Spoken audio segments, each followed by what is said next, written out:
Hello everyone, welcome to युक्ति professional classes. इस video में हम फैक्ट्री एक्ट से संबंधित एमसीक्यूज देखने जा रहे हैं। अगर आपने मेरे चैनल को सब्सक्राइब नहीं किया है तो मेरे चैनल को सब्सक्राइब शेयर लाइक जरूर करिए।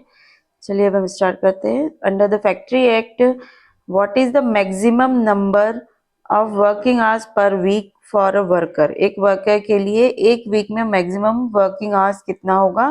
तो वो 48 आवर्स होगा। सेक्शन 51 इसके बारे में बताता है। सेक्शन 51 बोलता है no worker can be required to work for more than 48 hours in a week. Next है, as per factory act what is the maximum number of working hours per day? यहाँ पूछा गया पर डे। पर डे में उससे कितना maximum काम कराया जा सकता है? तो 9 आवर्स किया जा सकता है। तो सेक्शन 54 में इसके बारे में, तो सेक्शन 51 में दिया गया है एक वीक में 48 आवर्स से ज्यादा नहीं होगा और एक दिन में जो है 9 घंटे से ज्यादा नहीं होगा, वो सेक्शन 54 में मेंशन किया गया है। हालांकि इसको अगर एक्सीड करना है, इसके कुछ टाइम पीरियड में, मैक्सिमम पीरियड में कुछ चेंजेस करना है तो उसमें चीफ इंस्पेक्टर की प्रीवियस अप्रूवल लगेगी, तो ये चीज को ध्यान रखिएगा। नेक्स्ट है, under the factory act after how many continuous working hours is a rest interval mandatory? मतलब अगर उसने कंटिन्यू काम किया है, कितने घंटे कंटिन्यू काम करने के बाद उसको रेस्ट करने के लिए ब्रेक देना जरूरी है, मैंडेटरी है। कि तो 6 घंटे अगर लगत काम कर लिया है अगर किसी वर्कर ने, तो उसे फिर 6 घंटे के बाद रेस्ट के लिए टाइम देना जरूरी है, तो कम से कम आधा घंटा दिया जाएगा। तो सेक्शन 55 मेंशन करता है if a workers work continuously for 6 hours he और she must be given a rest interval of at least half an hour. तो कम से कम आधा घंटा तो उसको देना होगा break. Under the Factories Act, if a worker works beyond the prescribed working hours, what is the rate of overtime wage? अब जो कि बोला है 9 घंटे, एक दिन में 9 घंटे काम कराना है ना। अब अगर उसने वो जो टाइम पीरियड है वर्किंग आवर्स दिया है उससे ज्यादा अगर काम करता है तो जो ओवर टाइम वेजेस है, जो ज्यादा काम करने के लिए जो वेजेस है वो कितना होगा? तो वो डबल होगा नॉर्मल रेट का, है ना। तो जैसे अगर नॉर्मल जो 9 घंटे तक तो उसको नॉर्मल रेट से मिलेगा और उसके आगे उसने जो काम किया है उसके लिए उसको डबल होगा उस नॉर्मल वेजेस का। तो सेक्शन 59 बोलता है if a worker works beyond 48 hours a week, ये वीक के हिसाब से चलेगा, ठीक है। तो 48 आवर्स से ज्यादा अगर उसने काम कर लिया है तो he she is entitled to overtime wages at twice the normal rate. Next है, under the factory act can a worker be employed in 2 different factories on a same day? Same day, एक ही दिन में वो 2 अलग अलग factory में employ हो सकता है, मतलब अलग अलग शिफ्ट में जा रहा है वो, तो नहीं, वो नहीं हो सकता है। तो सेक्शन 60 बोलता है no worker can be employed in a 2 different factories on the same day, उसको नहीं किया जा सकता है। Under the factory act 1948 between which hours are women prohibited from working? अब महिलाओं के लिए क्लियरली बोल दिया कि किस टाइम पीरियड पे उनको वर्किंग के लिए नहीं रखा जाएगा फैक्ट्री में। तो यहाँ शाम 7 बजे से सुबह के 6 बजे तक जो है महिलाओं को फैक्ट्री में काम करने नहीं दिया जाएगा। तो सेक्शन 66 में बोला गया है no women worker shall be required to work in factory between 7 PM to 6 AM, मतलब शाम के 7 से सुबह के 6 तक वो नहीं काम नहीं कर सकती है। As per the section 52 of the Factory Act, how many days of weekly holiday must a worker get?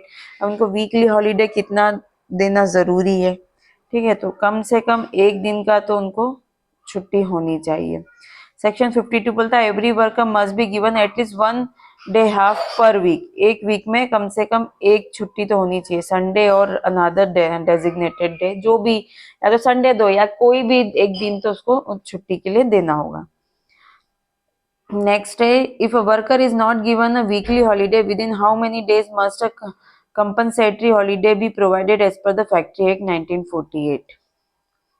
अगर उसको साप्ताहिक अवकाश जो वीकली हॉलीडे नहीं दिया जाता है तो उसको कितने दिनों के अंदर उसका कंपनसेटरी जो उसने जो हॉलीडे नहीं लिया है उसके लिए उसको कंपनसेशन देना होगा, तो उसको 14 दिन के अंतर्गत देना होगा। सेक्शन 53 बोलता है if a worker is deprived of his weekly holiday, अगर उसको वीकली हॉलीडे नहीं दिया है तो compensatory holiday must be provided with in the next 14 days. ठीक है, तो उसको जो कंपनसेटरी हॉलीडे है, मतलब हॉलीडे दिया जाएगा उसको, लेकिन 14 दिन के, अगले 14 दिन के भीतर उसको ये देना होगा। As per the factory act, what is the maximum spread over period of worker in a day? जो श्रमिक का कार्यकाल एक दिन में अधिकतम कितने घंटे हो सकता है? तो उसको बढ़ा सकते हैं ज्यादा से ज्यादा 12 घंटे। Section 56, the total spread over period of work including break must not exceed 12 hours in a day। मतलब वो ब्रेक को भी, जो ब्रेक दिया गया है उसको इंक्लूड करते हुए भी उसको एक दिन में टोटल 12 घंटे तक ही, मतलब इसका टाइम पीरियड बढ़ाया जा सकता है, इससे ज्यादा नहीं। As per Section 57 of the Factory Act, which provision applies to workers working in the night shift? तो यहाँ पे दिया गया है कि अगले दिन की गिनती रात्रि की जो पाली की समाप्ति से होती है, ठीक है, नाइट शिफ्ट की जो, तो यहाँ पे ये पूछा गया है कि अगर वो नाइट शिफ्ट में काम कर रहा है तो उस पर क्या अप्लाई होगा, तो उसकी जो अगला दिन जो उसके लिए होगा वो नाइट शिफ्ट जो होगी, अगली नाइट शिफ्ट से तब मतलब वो मानी जाएगी। द नाइट शिफ्ट खत्म होगी उसके बाद उसका अगला दिन स्टार्ट होगा। तो section 57, the next working day for night shift, जो नाइट शिफ्ट कर रहे हैं उनके लिए अगला वर्किंग डे होगा। Worker is counted after the end of their shift, उनके शिफ्ट खत्म होने के बाद काउंट किया जाएगा। Under section 58 of the factory act, why is overlapping of shifts not allowed in factories? क्यों नहीं ओवरलैपिंग हो सकती उनके शिफ्ट्स का?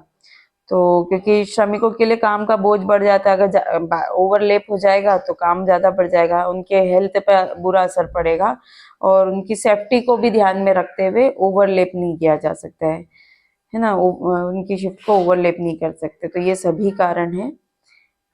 Section 58, overlapping of shift is prohibited to prevent excessive workload, health issues and safety concern for workers.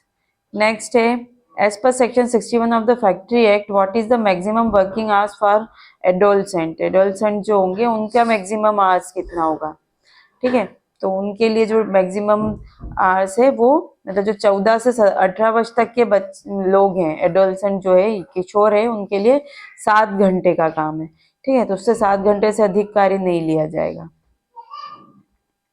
और यूं 9 घंटे है जो एडल्ट है, एडल्ट के लिए 9 घंटे तक के लिए यहाँ पे टाइम पीरियड दे रखा है, वो सेक्शन 51 में मेंशन है, तो ये ध्यान रखिएगा। नेक्स्ट है, under section 64 of the factory act, in which condition is over time work permitted? कब ओवर टाइम के लिए परमिट किया जा सकता है? अगर कोई इमरजेंसी सिचुएशन है तो ठीक है, अगर प्रोडक्शन की ज्यादा डिमांड हो रही है तो करवा सकते हैं, और अगर कोई गवर्नमेंट नोटिफिकेशन दिया गया है तो उसके तहत, ये सभी कारण पे के कारण ही ओवर टाइम के लिए परमिशन होगी। तो section 64, overtime work is permitted in emergency situation, increased production demand और अंडर गवर्नमेंट नोटिफिकेशन। नेक्स्ट है, as per section 62 of the factory act, what type of worker register must a factory manager maintain? तो factory manager जो है उसको किस type के workers का register maintain करना होगा?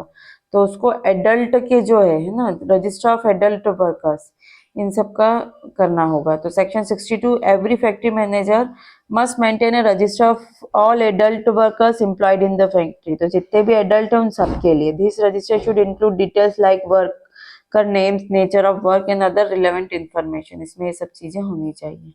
Next, as per section 63 of the Factories Act, is it necessary to publicly display workers working hours information? क्या ये publicly display करना होगा उनके working hours के बारे में? तो हाँ, ये मैंडेटरी है कि जो वर्कर्स है उनका जो टाइम पीरियड है उसको डिस्प्ले करना जरूरी है। तो सेक्शन 63 में बोला, the factory manager must publicly display the working hours and shifts schedules of workers in a visible place, ensuring clarity for both workers and inspector, ताकि वो वर्कर्स और इंस्पेक्टर्स जो भी है उन सबके लिए क्लियर रहे। नेक्स्ट है, under section 65 of the factory act, under what circumstances can the government exempt a factory from working hours provision? कब गवर्नमेंट वर्किंग आवर्स के जो प्रोविजन है उससे एग्जम्पशन दे सकती है, किस इसमें? तो इमरजेंसी में है, ठीक है, स्पेशल इंडस्ट्रियल रिक्वायरमेंट है और सडन इंक्रीज इन प्रोडक्शन। तो इन सब केसेस में उन पर उनको एग्जम्पशन दे दी जाती है कि वर्किंग आवर्स पर एग्जम्पशन है। The state government has the power to temporarily exempt certain factories from working hours provision in special situations such as emergency, special industrial requirement or sudden increase in production demand। तो इन तीन basis पर वो working hours के provision से exemption दे सकती है government.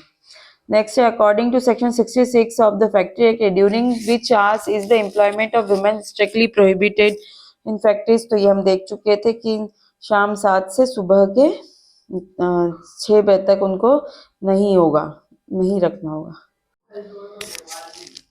तो यहाँ पे जो राइट ऑप्शन है 7 to 6 है, लेकिन अगर स्टेट गवर्नमेंट चाहे तो मतलब नोटिफिकेशन के माध्यम से इसमें चेंज किया जा सकता है। तो अभी हाल फिलहाल जो टाइमिंग है 10 से 5 का है, तो रात के 10 से सुबह के 5 बजे तक उनको काम पे नहीं रखा जाएगा, ठीक है। तो सेक्शन 66 के अंतर्गत महिलाओं को सामान्य रूप से शाम 7 बजे से सुबह 6 बजे के बीच कार्य करने की अनुमति नहीं है, लेकिन राज्य सरकार की अधिसूचना के माध्यम से समय सीमा में परिवर्तन किया जा सकता है। लेकिन महिलाओं को रात 10 बजे से सुबह 5 बजे के बीच कार्य करने की अनुमति नहीं दी जा सकती है। तो ये दोनों चीज ध्यान रखिएगा।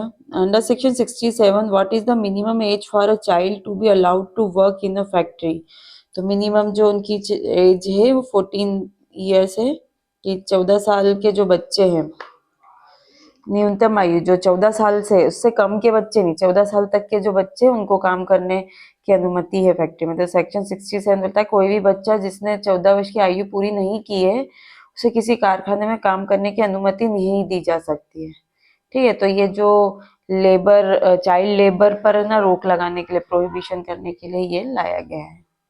नेक्स्ट है, as per section 68 what must a non-adult worker carry while working in a factory? तो जो नॉन एडल्ट वर्कर है उनको काम करते वक्त क्या साथ में रखना होगा? तो उनको फिटनेस सर्टिफिकेट टोकन रखना होगा। तो सेक्शन 68 के अनुसार 14 वर्ष से अधिक आयु के किसी भी बच्चे या किशोर को तभी काम करने की अनुमति दी जा सकती है जब उसके पास फिटनेस सर्टिफिकेट हो, ठीक है। उसे कार्य के दौरान एक टोकन रखना होगा जो इस प्रमाण पत्र का संदर्भ देता हो, ना, तो टोकन में इस सर्टिफिकेट के बारे में होगा। Under section 66 when can a change of shift for women worker take place?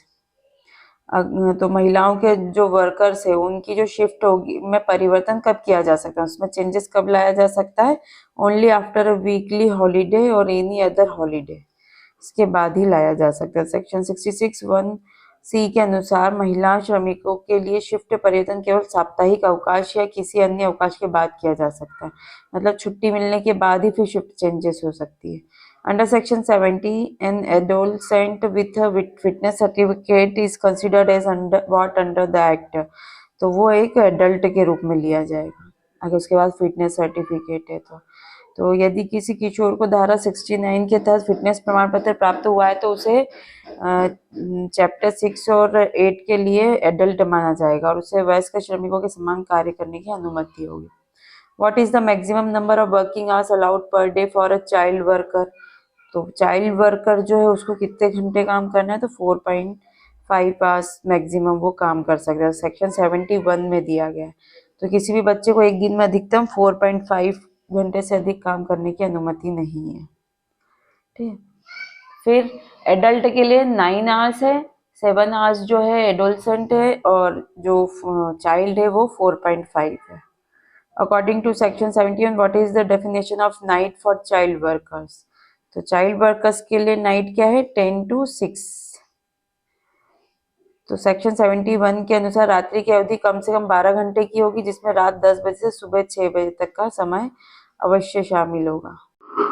Next है, how many shifts can a child workers be engaged in a factory, तो कितने शिफ्ट तक काम कर सकते थे, केवल एक ही शिफ्ट के लिए होगा। तो सेक्शन 71 सबसेक्शन 2 में बोला है कि जो चाइल्ड लेबर है उनको केवल एक ही शिफ्ट कार्य करने की परमिशन है। Can a child work in more than one factory in a day, तो वो एक से ज्यादा फैक्ट्री में एक दिन में काम नहीं कर सकते। सेक्शन 71 सबसेक्शन 4 में बोला है कि किसी भी बच्चे को एक ही दिन में एक से अधिक कारखाने में काम करने की अनुमति नहीं है।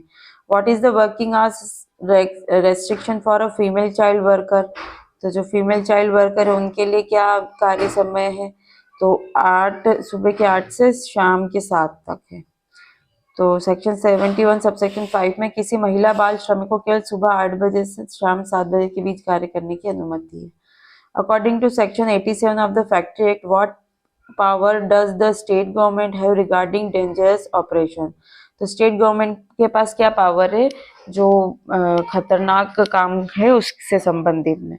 तो it can be make rules to regulate dangerous operation, तो वो जो भी है डेंजरस ऑपरेशन उसके लिए रेगुलेशन वो खुद बना सकते हैं।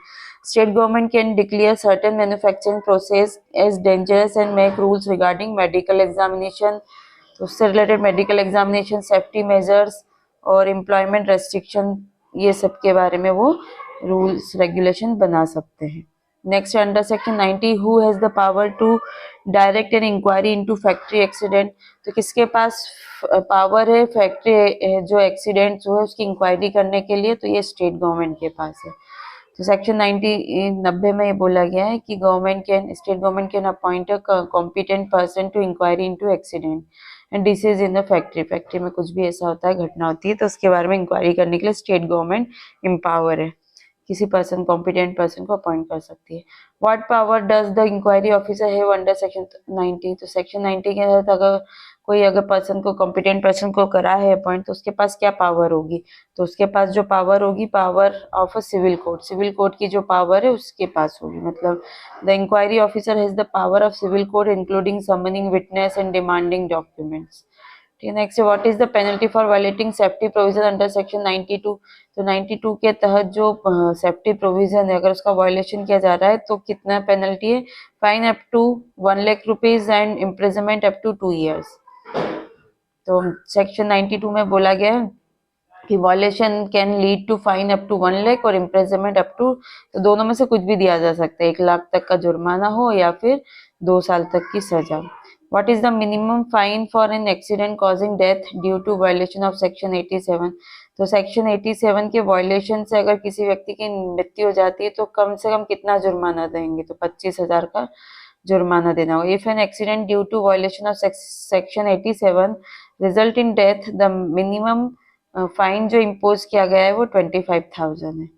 Under section 91, who can take samples of substance in a factory, अब फैक्ट्री से अगर कोई सब्सटेंस कोई नमूना लेना है पदार्थ है ना, तो कौन ले सकता है, किसी पदार्थ का नमूना लेना है तो कौन ले सकता है, तो ये इंस्पेक्टर ले सकता है।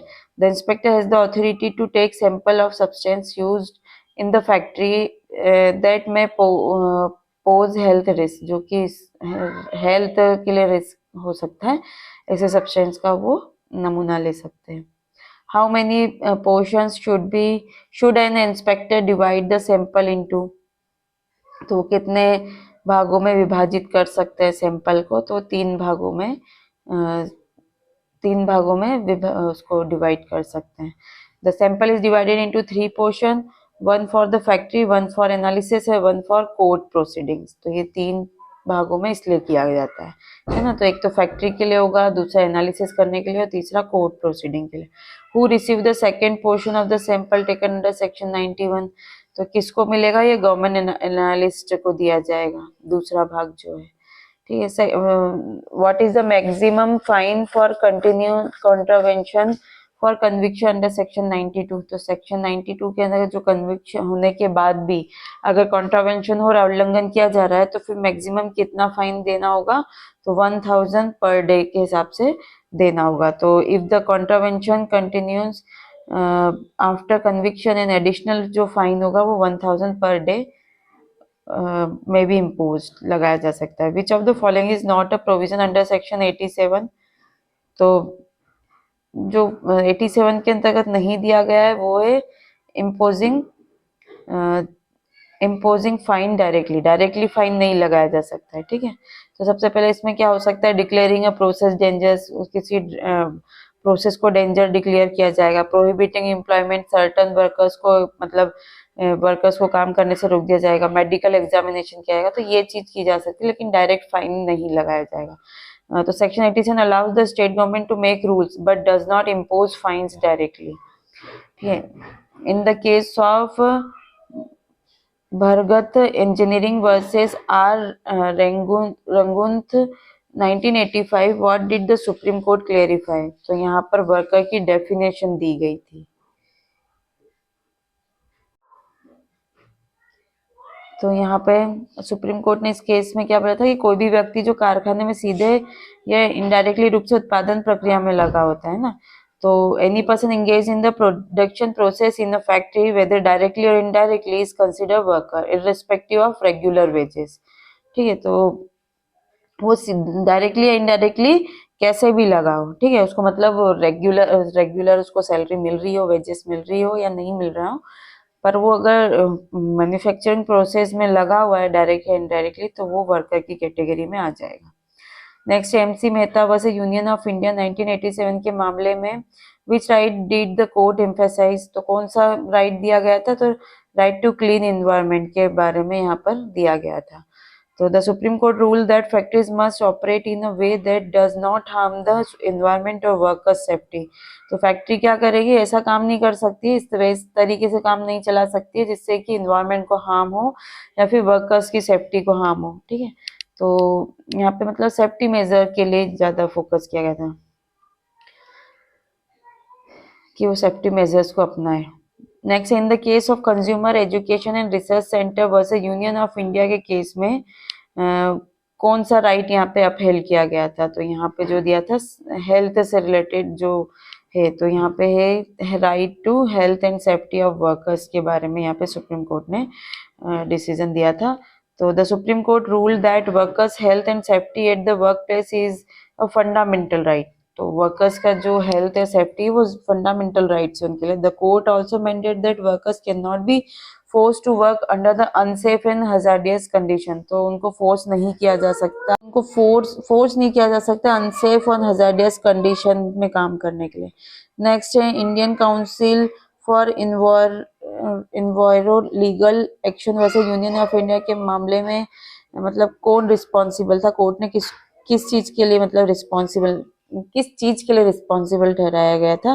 तो इंडस्ट्री को क्या करा था, प्रदूषण फैलाने वाले उद्योगों को जो थे उनको यहाँ पे रिस्पॉन्सिबल था। तो the supreme court rule that industry that harm the environment and workers health are responsible and must implement pollution control measure. तो उनको पॉल्यूशन कंट्रोल मेजर फॉलो करना होगा, ये बोला गया था इस केस में, ठीक है। तो चलिए आज के लिए इतना ही, मिलते हैं हम नेक्स्ट वीडियो में। Thank you.